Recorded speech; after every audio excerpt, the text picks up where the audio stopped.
want people to do things so that they can achieve a win-win-win scenario.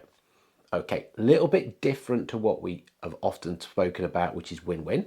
So that's the customer wins and your company wins. But we also want to talk about how the fact that your conscience needs to win. You need to be comfortable looking in the mirror and saying, yes, what I have done today makes sense. You're listening to the Sales Today podcast, and I'm your host, Fred Copestake. On this podcast, we explore how sales professionals can develop a modern approach to winning business, the application of virtual selling techniques, how to create meaningful business relationships, and much more. Why not take our free collaborative selling scorecard to see how your sales approach suits today's environment? You'll find a link in the show notes. So, ethical selling, what's it all about? Okay, so fast version of this. There's the stuff that comes from my book, Ethical Selling. First up, I would say it is about being tactical rather than philosophical. Yes, we can get philosophical about stuff, but then we will tend to get lost in the clouds. If we bring it into tactics, we can think about things that people can actually do. That for me is what makes most sense. And we want people to do things so that they can achieve a win-win-win scenario. Okay, a little bit different to what we have often spoken about, which is win-win.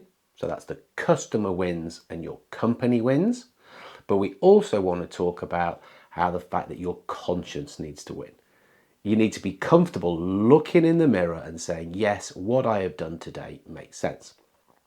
Yeah, it makes sense to me. It's aligned to my values and I'm comfortable with that. That's what I mean by that. So why don't people do that? That's another thing we can address quite quickly. I call this the Goldilocks dilemma. Goldilocks and the three bears. Yeah, porridge, too hot, too cold, just right. This is about ethical selling being too hard, too soft, and just right. Too hard. Okay, we need to learn more things. We need to take different approaches. It's going to be hard for us to change. That stuff isn't true. Often ethical selling will be things which people are doing already. We want to be more conscious about it.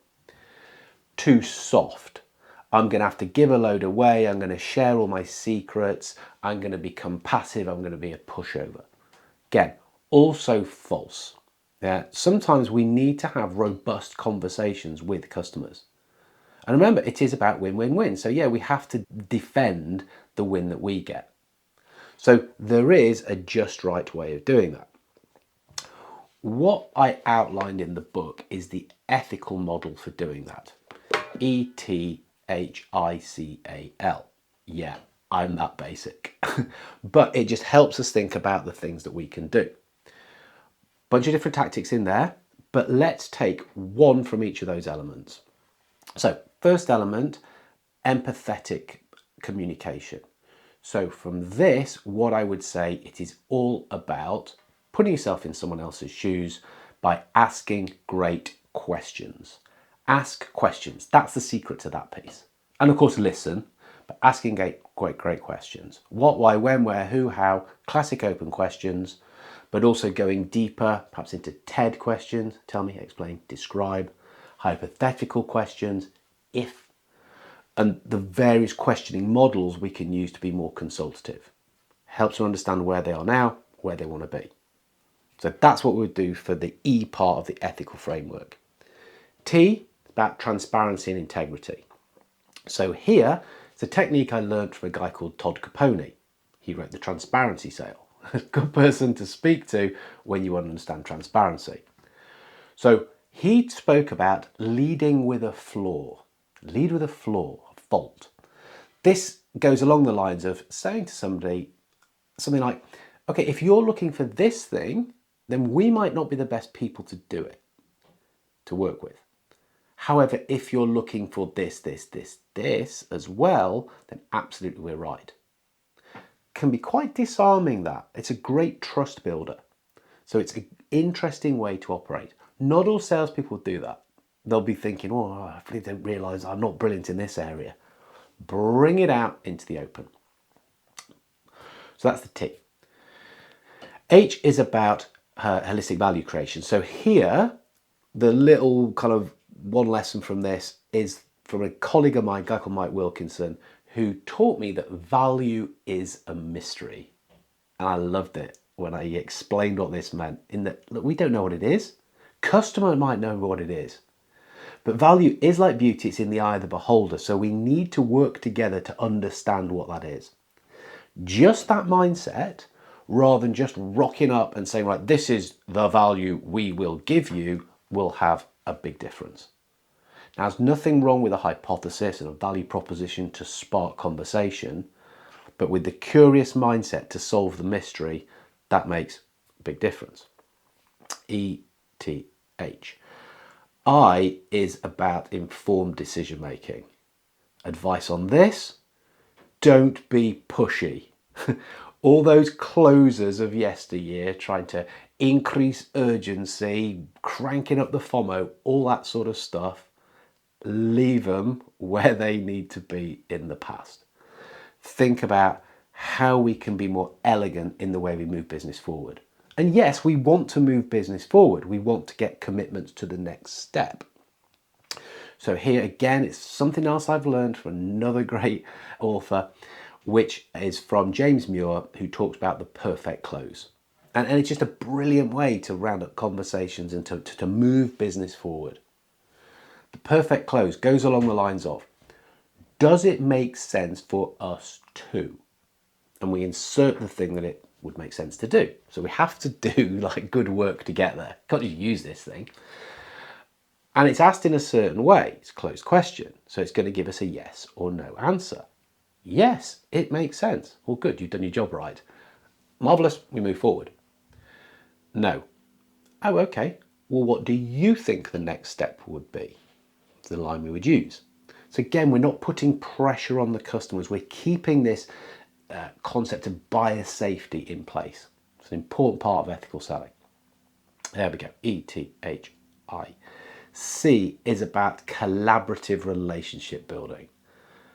I've written another book about this. Of course, I'm going to quote myself on it. And that is the book Selling Through Partnering Skills.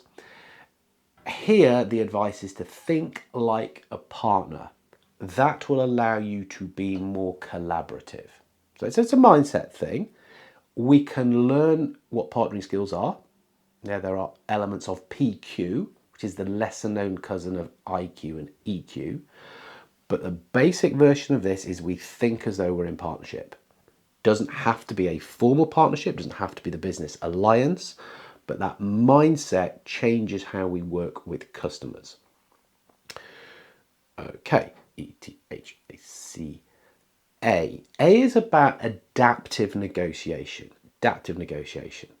Lots of stuff about negotiation going on at the moment. They're the Chris Voss stuff, never split the difference. It's very, very popular. I personally have issues with some elements of that. Tactical empathy doesn't sit well with me. I find it hard to talk about ethical selling and be talking about something which sounds a bit fake. But that is my opinion on that. The guy's a very successful author and got some good tactics going on. I sit on the side more of principal negotiation from Harvard Business School. But either way, whichever angle you're coming at it from, think in terms of swapsies. Swapsies, like the stuff we used to swap when we were at school. That's a useful mindset for negotiation because it's all about give and take. Give and take. Yeah, at school, whatever you were swapping, football cards, pogs, sweeties, marbles, I mean, yeah, there's always something that we're swapping.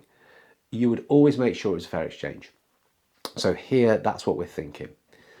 And the way to do this, it can boil down into 4 words. If you, then I. If you, then I is the language pattern that makes sure that we are looking to trade when we get to that part of a sales and negotiation process. And then the two technically are different. There we go. So ETHCA. L is about learning and growth. Learning and growth. So yes, we want to have a growth mindset. Carol Dweck talks about the growth mindset where we're looking to always be getting better at what we do. Some people have got fixed mindset. I've met a ton of these. People who sit in training, crossed arms, you can't tell me anything. However, there are those that want to be like a sponge and absorb stuff and get better. If we can think like that, we're going to improve in everything we do, constantly getting better. And they don't have to be massive leaps. Could be aggregated marginal gains. And Sir David Brailsford talks about this stuff. Aggregated marginal gains, little things which when we stack them up become quite a big difference. So there we go. That is a crash course, fast version in understanding a little bit about ethical selling. Yeah, win-win-win, the Goldilocks effect and why that's wrong, and then a couple of things from the ethical model that we can do to apply this. It does go deeper, yeah, full book on it, like I said. But yeah, hopefully that's useful. If you have any questions around this, let me know. I'd be very happy to answer that, point you in the right direction, and do what we can to help people sell in this way, which is ultimately all about having good people doing good things in a good way. Thank you for listening to the Sales Today podcast with me, your host, Fred Copestake. I hope you've enjoyed what you heard today. If you did, please get in touch and hit subscribe. And remember, you can take the Collaborative Selling Scorecard for free to check out how your sales approach works in today's environment. You'll find it in the show notes.